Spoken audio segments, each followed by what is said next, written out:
Today. We are taking a break again from our series in the Pilgrim's Progress, and we have a special guest with us today. We have an interview. Dr. Burns um, is with us today, and we were talking a little bit before the podcast started here, and I was telling him that I was really excited to see that we were having an interview with him today because I caught him on the Sword and the Trowel podcast last year, and got his book from Founders, the Transcultural Gospel. So I'm really excited to have this conversation today and talk about missions. Dr. Burns, would you just start by introducing yourself to us? Tell us a little bit about yourself, about your family, about your ministry. We would love to kind of get to know you a little bit at the beginning. Yeah, well, I'm glad to be here. Thanks for the invite. My wife and I have been married about 17 years, and we have twin boys who will be 13 this year.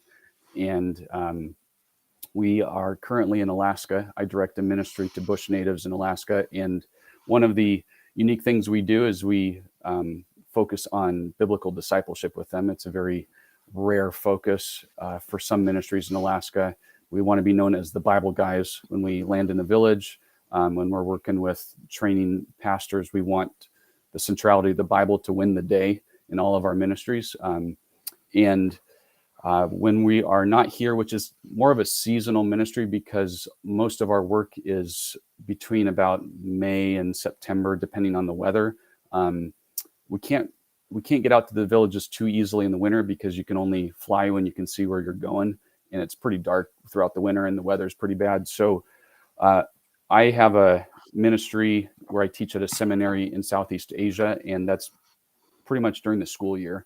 And so generally the pattern has been for about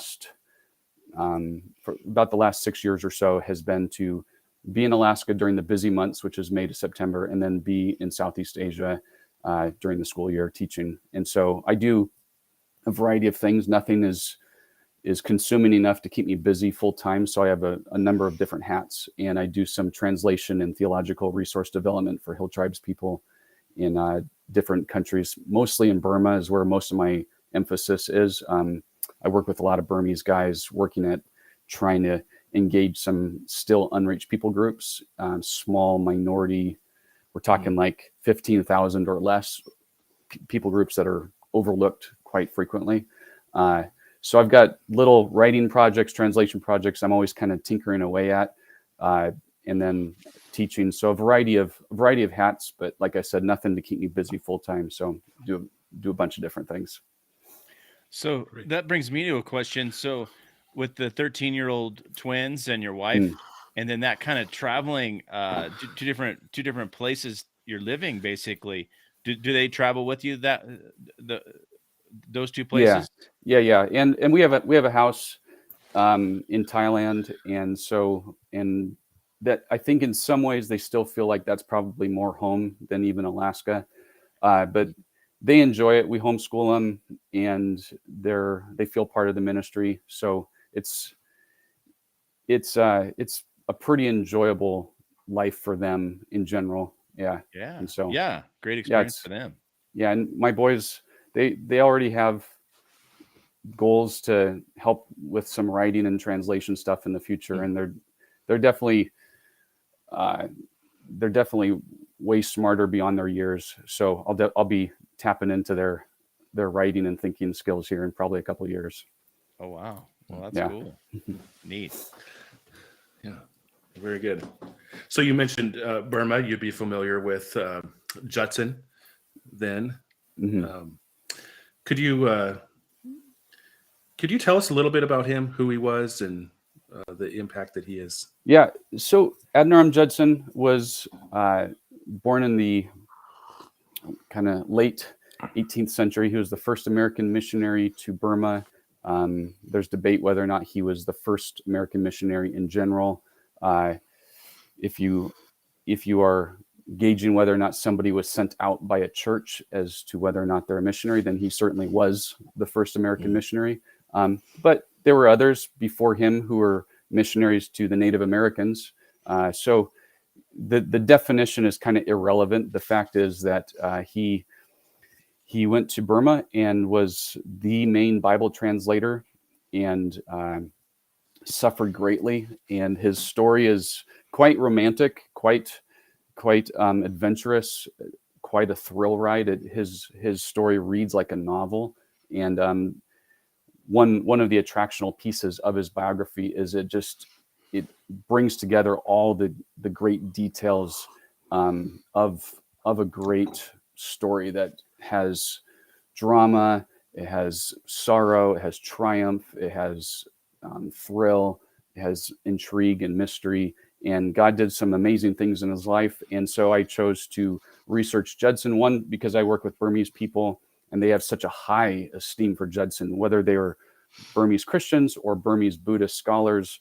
He is one of the most esteemed figures in Burmese history. And so I wanted to tap into not what did he do, but what did he believe, and what was his theology like that sustained him through so much, with which he could endure. Because everybody loves to tell the story about what he achieved, but I wanted to know, what did he believe and why did that make a difference? So that was why my research focused on him and his doctrine and his spirituality. Very interesting. good. What so let's just get a basic for our listeners. So what is missions, and how would you define missions? Yeah, so it's not a nuanced answer, but you need to be specific. And so I would ask, well, what do you mean? What do you mean by missions, in the sense that, are we talking about the mission of God, the mission of Israel in the Old Testament, the mission of Christ currently, the mission of Christ when he was on earth, or the mission of the church in this season? So typically people mean the mission of the church, the mission of Christians. But the reason I say all that is because a lot of times people confuse missions in the Bible. They read maybe some conditional promises to the people of Israel and say, well, this is our marching orders, or we need to be a blessing to the nations. Or they read promises of God to fulfill upon the return of Christ and say, well, we are partners with God in his mission. And I would push back and say, no, we're not. We're not Roman Catholics. This is not a co-redemptrix program. We are not co-partners with God in the Trinitarian work of his mission. So we need to be very specific. And so then obviously when you kind of peel away those layers of, we're not called to live the gospel. We're not called to live incarnationally. We bear witness to Christ in the gospel, but we don't live the gospel. Only Jesus lived the gospel. The Great Commission, don't conflate the Great Commission with the Great Commandment. A lot of times there's confusion there, where people will just collapse the two and say, well, our mission is to love on people, to be Christ to the world. And, with all due respect, people mean well, and they're just sloppy with language, but words have meaning and ideas have consequences. And theological words have eternal consequences. And so you can waste decades of your life trying to manufacture what Jesus has only promised to do upon his return. So all that to say, I would just say missions is essentially the Great Commission, as the church has been set apart institutionally to obey the Great Commission. But even still, the Great Commission is wielded by the authority of Christ, which he has tasked the church to do a certain thing underneath his authority. So I would say it's not even the church's authority, it's Christ's authority through his church. And so basically I would just say it's doing elder and deacon work internationally, across cultures, in places where the gospel has not gone, or at least taken root, where disciples are made into local churches.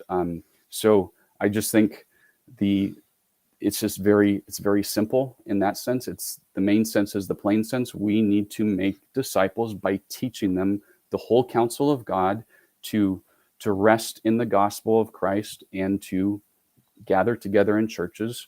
And every language group needs this. Every language group needs a church. a body of disciples who gather around the word. And so it really is simple. We just complicate it with kind of a lot of fluff, honestly. Yeah. Yeah, one of the words that you hear, not even talking about missions necessarily, but even in our own country here, is contextualization. You need to contextualize the message. What role does that play in missions? Yeah, so I'm a linguist by praxis. I'm not a linguistic scholar, but I certainly have done lots of academics in linguistics. And basically, I just tell all my students, language is the container for culture. Culture is communicated best through language, and one of the best ways you can quote unquote contextualize is you just have to learn the language. You have to learn the target language, and you will find as you learn the language, there are boundaries linguistically within languages that you have to work with. And so you have to figure out a way to communicate the heart of the gospel without compromising it, without changing it, without adapting it even, but communicate it rightly dividing the word of truth in that language. And you'll find that you're contextualizing just by thinking linguistically.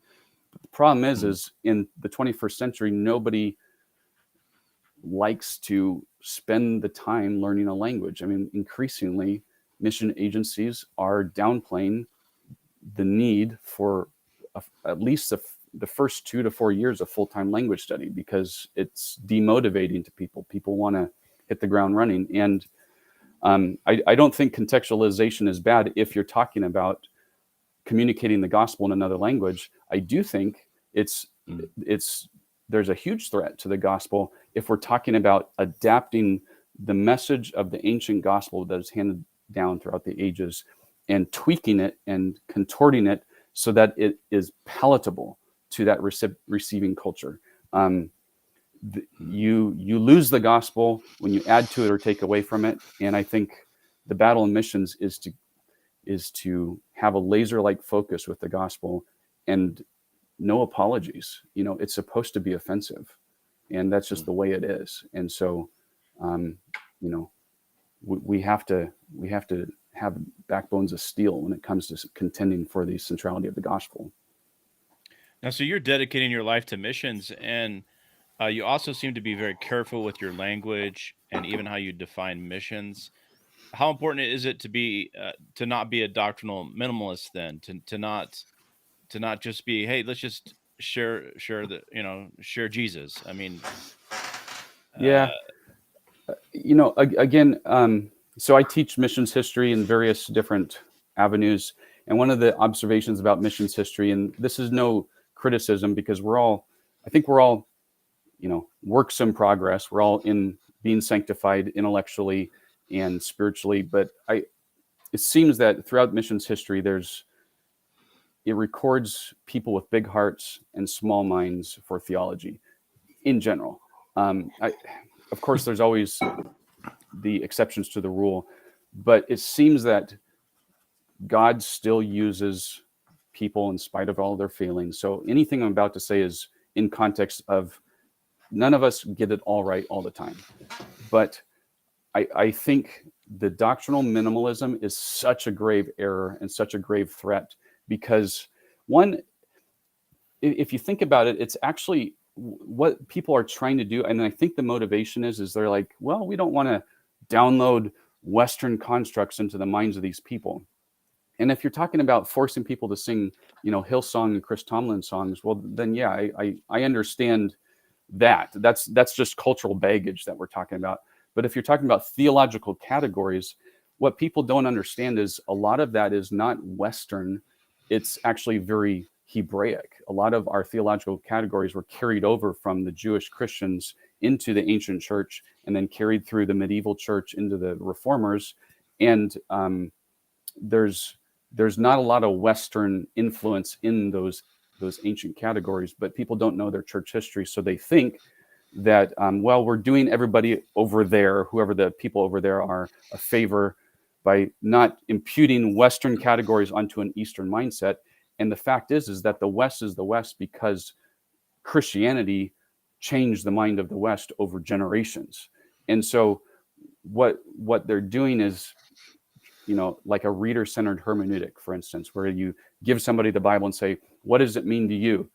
And they say, well, what do you mean? You say, well, the Holy Spirit is your teacher. What is he teaching you? How do you interpret this? And it's a very Western approach to knowledge, to epistemology, and it's very French, and so it's also very patronizing. Like there are these poor indigenous people. They don't have the categories to learn these constructs, so we just have to dummy it down and downplay it. It's kind of tokenism. It's very insulting to these people. They're very smart people. They might know 3 or 4 or 5 different languages, and we might know one. I mean, if the power goes off in their country, they know how to survive without all their little electric gadgets. I mean, they're very smart people. I think our motivation for doctrinal minimalism, we call it compassion, but I think honestly it's just naivete, and we don't realize how smart people really are and how much they can get this stuff, and it's not Western. So I just push back against it, and I just show people that as people learn to know God through the Word, they want to learn to read, and they beg missionaries to teach them the Bible. I remember being asked by a Burmese guy. He said, hey, could you come teach some Burmese pastors? And I said, well, what do you want me to teach? And he said, well, the Bible. And I said, yeah, no, I'd do that in my sleep. I'd love to do that. And he said, really? And I said, yeah. And he said, I can't find any missionary that wants to teach the Bible. They want to do dental care. They want to do leadership development. They want to do youth ministry training. They want to do worship song, training. But I cannot find any foreign missionary that will help us learn the Bible. You're the first one that will. And we're in a town of a significant amount of missions headquarters.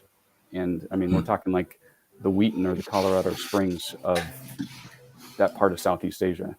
And it's really is a black eye on the missions community, in my opinion. Wow. Interesting. Yeah.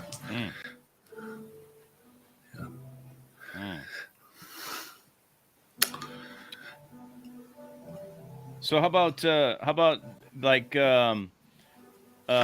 big words like imputation, justification, sanctification, these kind of things? Is that okay should we be using these words in missions?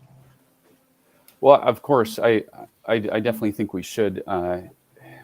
The challenges. So I'm a TESOL teacher, so I teach English as a second language, and I'm actually developing a curriculum for teaching theological English to non-native English speakers, because they really struggle. Usually they have no resources in their native language of much value. They might have like a Joyce Meyer book, or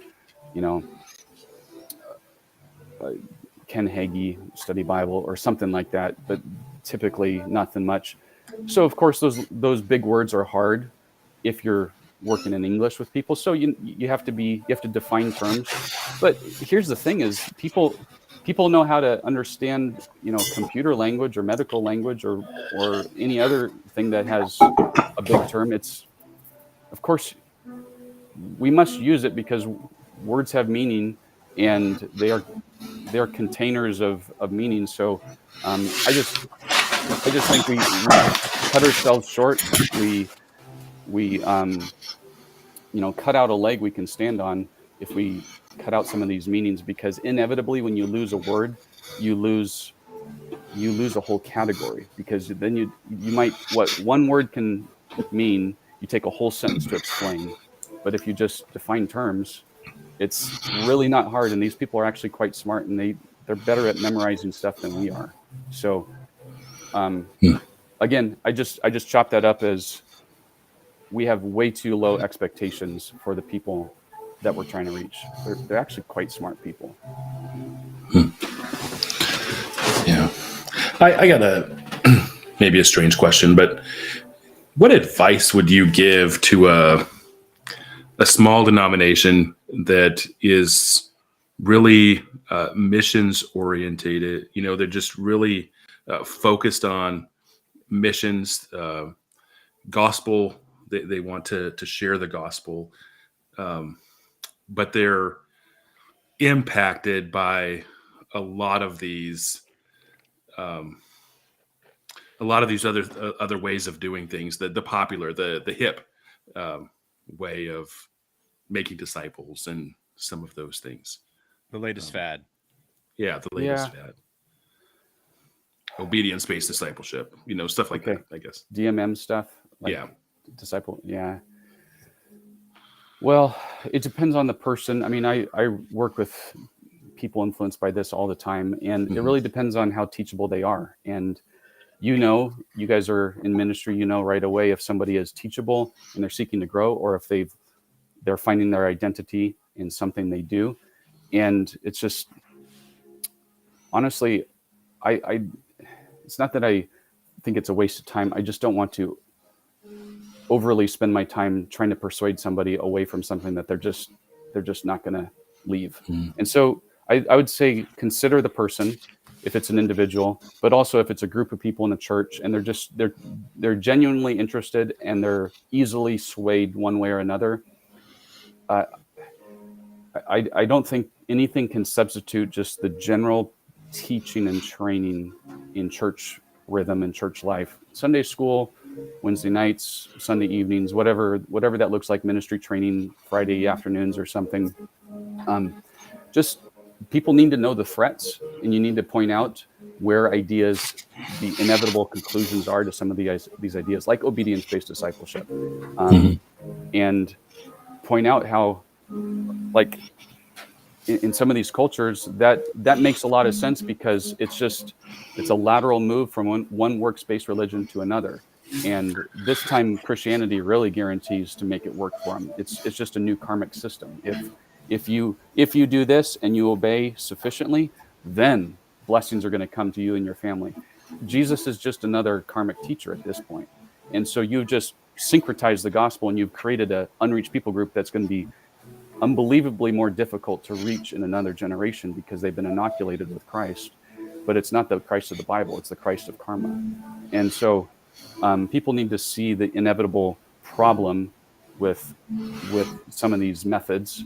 And methods are always downstream of theology. So I always ask the question of what is being revealed in their theology by what they're doing. So if their method is, well, we want to see healing come to the city, it's always about redeeming the city or some sort of cultural transformation project or something like that. Well, that should tell you something, and then you can help people think discerningly about this. You can say, what does that tell you about the problem they're trying to solve? Because the solution always demonstrates the problem. So if the problem is that people are sick or people need a better life, and then the solution is, well, they need healing, or they need restoration, or they're broken. And so if the problem is that people are condemned and corrupt in Adam, they need an external gospel. The gospel is not primarily internal, it's external. It's not what Jesus will do in you. It's not the renovation of the soul. That's very medieval. The gospel is external, what Christ has done for you as a substitute on a cross 2,000 years ago on a Roman cross in Golgotha. And so we have to help people think through the consequence of ideas and why we do what we do. And because it always betrays something you believe about sin, God, revelation, and salvation. And so if you can help people think through that grid, it's really helpful. So is there a place for creeds, confessions in missions? Yeah, I definitely think so. Sometimes some of the creeds and confessions can get quite difficult in its language, but this is what I would typically say and do is, people are, if you're talking to, my context is like, say, a Buddhist, a Buddhist background believer, somebody who's just become a Christian, he's leaving a whole legacy of family, of religious practices, and to put the burden on him to create his own Christian identity and self-theologize is actually quite overwhelming, because in a lot of these cultures, one, they're not strong readers. They're readers, but they're not dominant readers. Their authority comes from somebody above them. And so they don't they don't have the resources, the capacity to self-theologize in a, a safe and a sufficient way. But what creeds and confessions do is it gives them a legacy to belong to, something where, I've once or twice I've given a translated confession or a creed to somebody in their language, and they said, we didn't even know answers to these questions existed. We thought we had to come up with all these answers on our own. And I've heard other stories of indigenous church leaders with tears in their eyes because they said, all this time we thought it was up to us to figure out all this stuff. But there's answers to these, like a catechism question sort of thing. There's actually answers. There's actually stuff we can use for our children. We thought we had to come up with this stuff. The two questions I get asked the most is, how do we disciple children and teach us the Bible? And if I say, I have catechisms we could get translated for you, they're like, you mean that's what you use, our questions and answers? Yeah, that's what you would use. And they're just, it's like you've given them, 10 years worth of Christmas presents in one day. They're just ecstatic that they don't have to come up with this stuff on their own. So, and it's super simple. It's not like a big systematic theology textbook. I mean, it's easy stuff with verses. I mean, you have done them such a favor by giving them this stuff. And you say, this is what the confessing global church has used through the ages. And this is who we are. We get to be a part of this. And they love that stuff. They love to memorize it. They love to sing it. It is not enculturation in the negative sense. This is a gift to the global church. So I don't shy away from it at all. Yeah, that's good news. Yeah. It's amazing how the modern church doesn't see it that way so often, Yeah. Well, we do it that way. We do it that way here too, don't we? I mean, parents often ask, on Facebook and social media and stuff, you see all the time. Christian parents say, boy, I really at a loss. What do I use with my kids? How do I teach them? Boy, this isn't something that we've just asked the question now to start with. We have these things. So what is the role of humanitarian work in missions? We hear a lot about that, at least in my circles. So I'm not adverse to what I call mercy ministry, and obviously that's not original to me, but I don't like to call it social justice because that means something completely different. And even humanitarian work,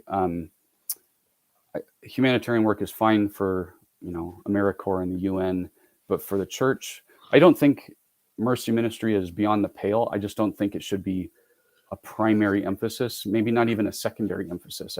I think mercy ministry can be done better typically by people with boots on the ground who are from there than it can by some foreigner coming in with lots of money and no way to build sustainable infrastructure of that ministry. So let me answer it kind of autobiographically. I used to work with orphans in a country in Asia as a way to engage some hill tribes people that were very, very difficult to reach. And one of the problems they had was lots of kids, instead of aborting their kids because they had too many children, they would just drop their kids off in train stations and drive away. And so you have all these essentially kids that could be taken into trafficking or orphaned and starved to death. So just out of Christian compassion, I wouldn't even say this is the mission of the church, but just out of Christian compassion, we have opportunities to help find parents for these children or to raise them. And so I'm not adverse to it. I do think there's a place for it, but I don't think it's the mission of the church. If we have a laser-like focus that the mission of the church is training disciples by teaching them the word, inevitably those disciples are going to grow in hearts of compassion that try to meet the felt needs and the legitimate temporal needs of these people. but I think it's a matter of prioritization. So then I, bifurcate between elder missionaries and deacon missionaries. I think generally speaking, a true missionary must be elder qualified, but you're going to have people like women who reach women better than men. I mean, there's just some cultures where I can't go have a conversation with a woman or a child for that matter. So female missionaries are much needed in some of those cultures, but they're not going to do the work of the elder, but they can do the work of kind of like evangelists or deaconesses or something where they can do more non-Bible teaching, non-authoritarian or authoritative type ministry. So I think you could use a mercy ministry platform in some of those situations. But again, I don't think it should be the point of the spear of missions. Derivative, yeah, sure, but not the main thing. Yeah. How about what's your view of short-term missions? How do you look at that? It's just such a mixed bag because it can be done really well and it can be a complete waste of time and resources. Ideally, you would have somebody who is, or some people in a church who are being discipled up by the elders or leaders in the church, and they are being kind of, raised up to go into ministry. And there seems to be more of an international opportunity, international flavor in this person's sense of calling or sense of gifting and talent mix. And then there's somebody on the field who's a recipient who says, yeah, that, Joe from youth group looks like a very promising young man. I'd love to invest in him for a couple months, and he could help me do some mass evangelism because honestly, I just am so busy and I could really use some young blood who could just do some ESL classes and do some broad sewing. That's a great partnership because I know as a missionary, sometimes I just need somebody to come help do broad sewing so I can follow up afterwards. So short-term missions can be done well. Rarely are they done well, honestly. I just think they create more problems for people on the field than they create opportunities. And I just think you could funnel those resources to full-time missionaries a lot better than giving a bunch of high school kids some neon green T-shirts to go with, with some slogan on it to go sing songs for a church and paint a church that gets painted 3 times a year. And, it's like,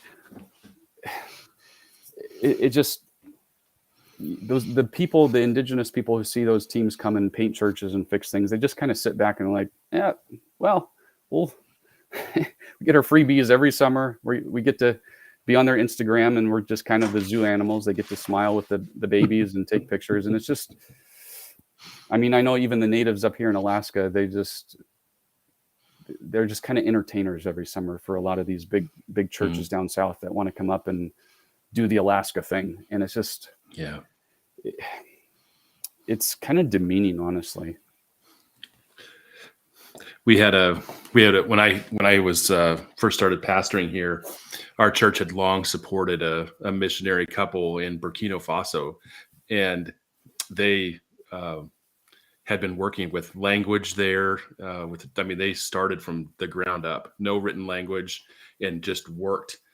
And it's just an incredible story. And I started getting to know them. They would come back, every so often and come visit our church. And they were staying at our house one day, and I just said, boy, I mean, I just would love to send some, people over to see what you guys are doing, and I said, what do you think about, short-term mission project or something like that? And he just looked at me and he said, you're talking about 2 different things. I'll never forget what he said this. He just, if you want to come over and visit us, we would love that, to see what we're doing. Love it. He said, if you're sending people over on a mission project and you want us to have stuff for them to do, he said, you're just getting in the way of our work. We're there and we're doing, we have a lot of things to do. And he said, I'm going to be too old here before too long. I need this time, we need the support. And You know, it's Yeah, not well, about us. It's about, you know, if you can imagine, and in my book, The Missionary Theologian, I have a little anecdote in one of my chapters about this. If maybe you guys have seen that book, but I say something to the effect of, if you're, you know, in ministry and you're pastors and you have some church from a big city, I realize you guys are a bit more probably rural, some church from a big city, and they're like, hey, we're going to send a missions team to your church. You know, we hear you guys have needs out in the middle of the cornfields of South Dakota, Nebraska, or whatever. And you know, they want to go on, it's not a missions trip, it's a pastor trip, and they go and they do the work of the pastor for a few weeks, and they come in and they teach and they preach, and you know, they kind of bang around your church and they do a few things. They try to fix the carpet, and by the time they're come and gone, they've created more problems and a bigger mess for you than if you would have just been left alone to just do the work of the ministry. And you're like that. You're not doing missions, and you're not being a pastor by just coming for 2 weeks. It's not what a pastor is. And the same thing for missions is, it's not a missions trip. It's Christian vacation with purpose, you know, like just because you go overseas for a few weeks doesn't mean you're a missionary. Just because you volunteer to be a pastor for 2 weeks doesn't mean you're a pastor. I mean, it's an office. It's not just a volunteer assignment. It's a conscription from the king. So we need to treat it with a little bit more sacredness, I think. So if you're gonna do it, be thoughtful about it and do it well. Yeah, in honest dialogue with a local missionary, I think, like your friend. I mean, yeah, I think we're always open for visitors, but we don't always need volunteers, because there's just a lot of stuff we can't just hand off. We try to work with local Christians, you know, because we're trying to work ourselves out of a job. So we do have help. It's not like we don't need or we don't have help. We do have help. Yeah. Good. So what's the kind of going back to a little bit general, what is the motivation for somebody that goes on missions? Well, I mean, I would hope that the motivation for a called career missionary is not much different than somebody who goes into the pastorate, in the sense that it's for the honor of God. And it gets a little different for a missionary, because you're probably going to a place where there's no church, or there's no established church, or no Christians. So the motivation is going to be a little bit different. I mean, you need to go for the glory of God, but also, you know, go because these people, how are they going to hear unless somebody goes, unless somebody is sent? I mean, they don't have a radio station that they can turn on and listen to preaching. You know, they don't have resources. They can't Google their questions in their language, because there's no answers in their language. Unless somebody goes, they will all perish and go to hell. And so, you know, there's that. So you want to be driven by a passion for the glory of God. But also, I think part of the motivation is that God has promised to save people from every language group. And it's one of the most successful ventures you could ever do. You could go labor and die in a people group and not see any fruit in this life, but know there is going to be people coming out of that language group who's going to be before the Lamb, worshiping him someday. And so go live, struggle, and die, and know that you're going to meet people someday from that language group. It's one of the most rewarding, securing, assuring ventures God could call you to, because God is faithful to his word, and he's faithful to his promise to draw people to himself. And so I think there's multiple levels of motivation, but primarily it's got to be the glory of God, and not your achievements, not that you have to earn his love for you, not that you need to make some sort of sacrifice to keep God happy with you. Missions is not you proving your love for God. None of that. It's not that at all. It's about getting out of the way so that Christ can be center in these people's lives. Yeah, that's good. Yeah. So, you know, we've been talking a little bit about Burma and I need to silence my phone.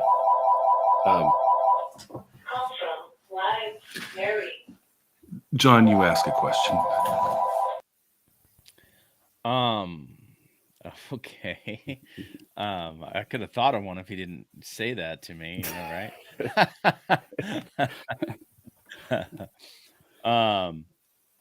So, yeah, I had one too. Hey, do you have anything that we missed here that's important? Yeah. Let me just pull up a few things. I could share with you a few things regarding the Transcultural Gospel came out, and I'll just put a simple plug-in for that.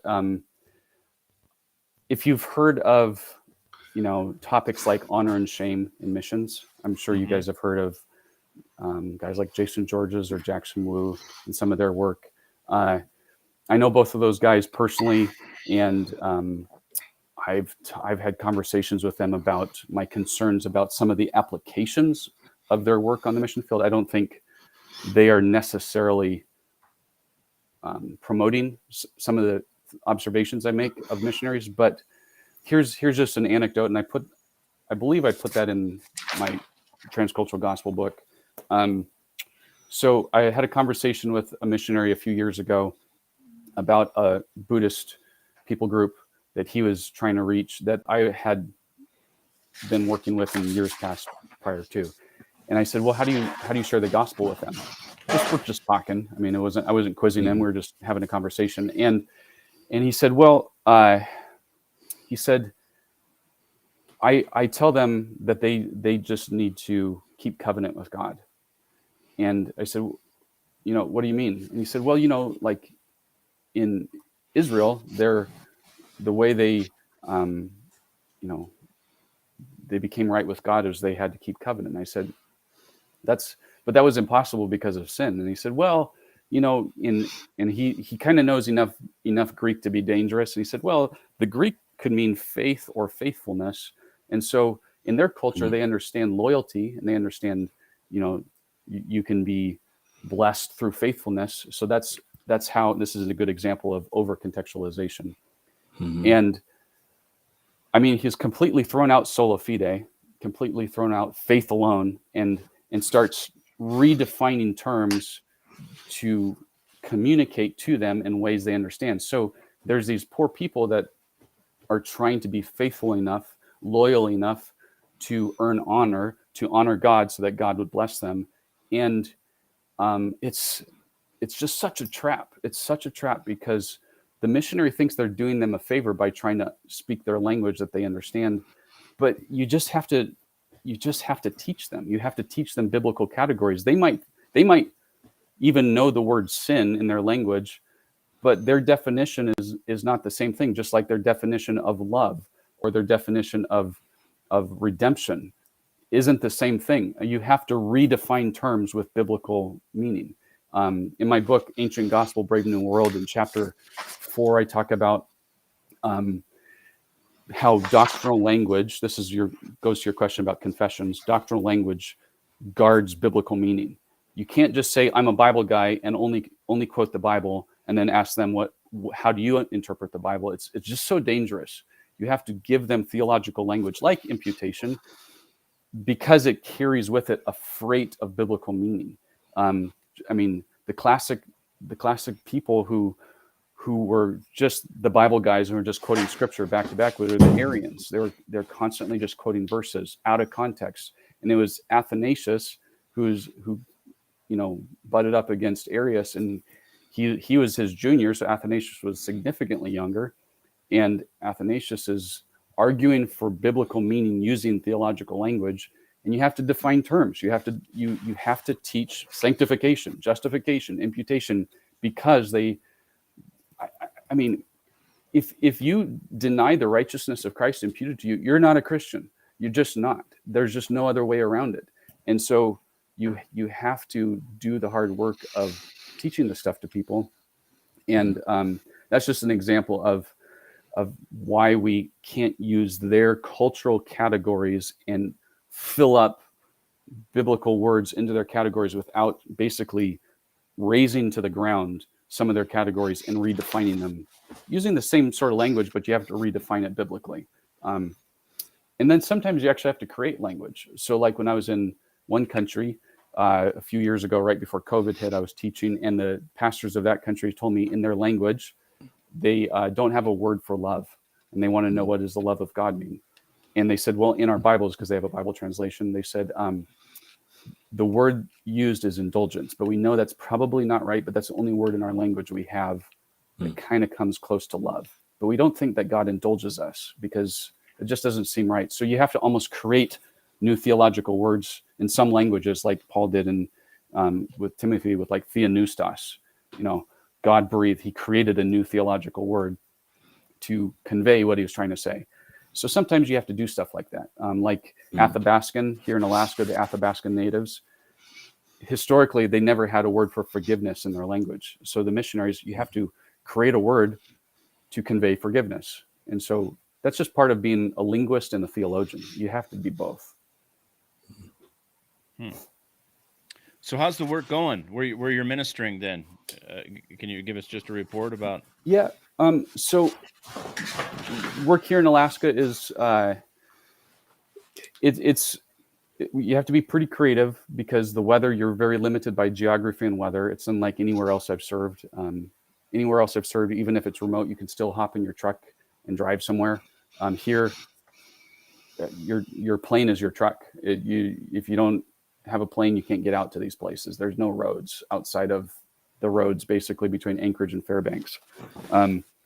So that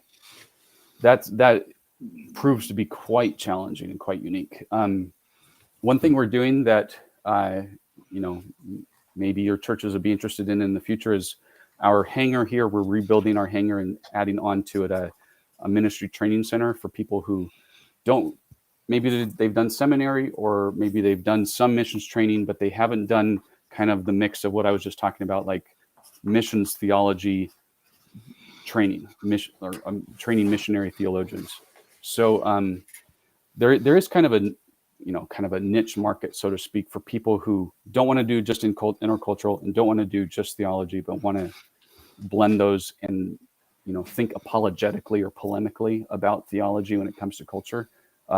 So we are going to be breaking ground essentially this next month in May. We have a team from Pennsylvania coming up, a good example of a short-term team. So there's these blue-collar guys who know how to swing a hammer, a bunch of contractors, and they're from a supporting church in Pennsylvania. They'll be coming up and doing a lot of the heavy lifting, so to speak, that we just don't have time to do. And we've got the stuff ordered. We'll help them, but we're so understaffed. We don't have time to build our own hangar. So that's a good example of somebody who's really helping us. So we'll be doing the Last Frontier Center for Missions Training, if the Lord wills. Should be done by next summer.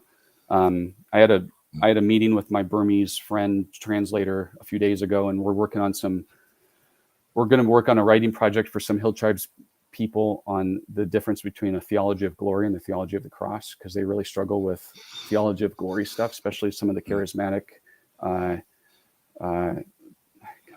cults, I guess you might call them. I mean, I don't know if they're all that way, but there's a lot of false teaching when it comes to apostles and prophets in these little villages. And so trying to help define what it means to be under the blessing of God, and not in a triumphalistic sense, but a biblical sense. And so those are just some snapshots of some of the things I'm doing. Very good. Well, yeah. Appreciate your work. Wow. It's great. It's good to hear. Faithful missionaries. One of the things in our area, we have a lot of Karen people. Just a great number of them in our area. Can you speak a little bit about them? Karen, a little bit? The Karen people. Yeah. Yeah. Honestly, a lot of my work, I don't work with the state the Burmese state that I'm closest to is Shan, and the Shan people are completely different. They're mostly unreached.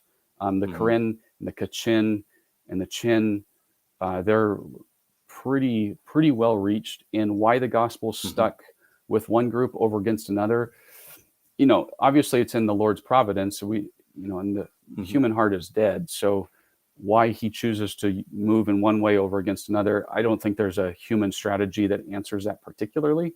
But I mean, it does seem that certain cultures are more willing to respond to the gospel, maybe intellectually or emotionally, than others. So why the Karen have seemed to be more responsive, I don't know why that is. I would just say, if you're trying to reach out to Karen and they're not Christian, because there are some Karen Christians that come over. I would try, if you can, find some Karen believers, if there's a Karen church that borrows a church building, and work with them and through them first, and just try to get to know them first, and try to be a brother, a friend, a partner with them. And I always try to do that. I always try to find Christians, if there are Christians in a certain area, and work with them first as much as I can. You might find that it wouldn't work out, but at least you made the effort and you learned some culture along the way. But if there's not, I don't think you could ever undervalue or I don't think you could ever overemphasize the role of hospitality in reaching some people.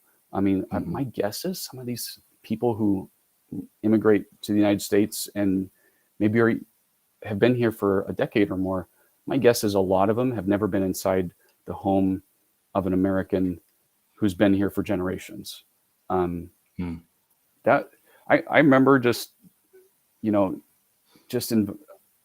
when we lived in one country, for instance, there was a locksmith that kept fixing our lock. I don't know why, but it was a poor door handle, and he was always coming over to fix it. And one time I said, hey, we had young twin boys at the time. I said, hey, you want to come to their birthday party?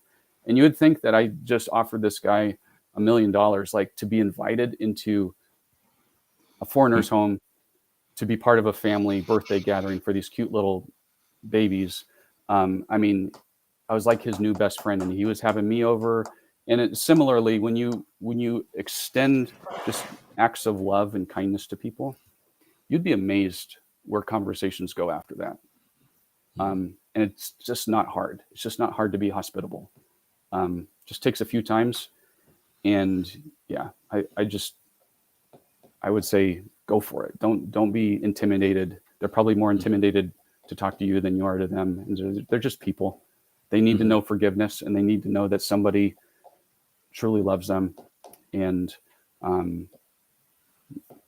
mean, they're condemned and corrupt in Adam, just like the rest of us. That's really good application for us today. I think good place to maybe wind this down, and just for anybody we meet, right? Just you can't overestimate just a kind conversation. I mean, I think most people have rarely talked to a very honest, genuine person who's okay with just, I struggle with sin, but I have a great Savior who loves me and has forgiven me. And I'm just happy to be around you. I'm interested. You're a person. I'm just interested in you. And I just don't think you could overemphasize and value enough the power of just a kind conversation. See what happens with that. That's great. Yeah, that's really helpful. We really, really appreciate your time today, Dr. Burns. Pleasure to be here. It was good talking with you guys. Approaching an hour. We know your time is valuable, so we'll wrap it up. But thank you so much. We'll put a link to your books in the show notes, and just challenge people to look into some of your work. Very helpful. So thanks for all that you do. And appreciate you guys. God bless. Thanks so much.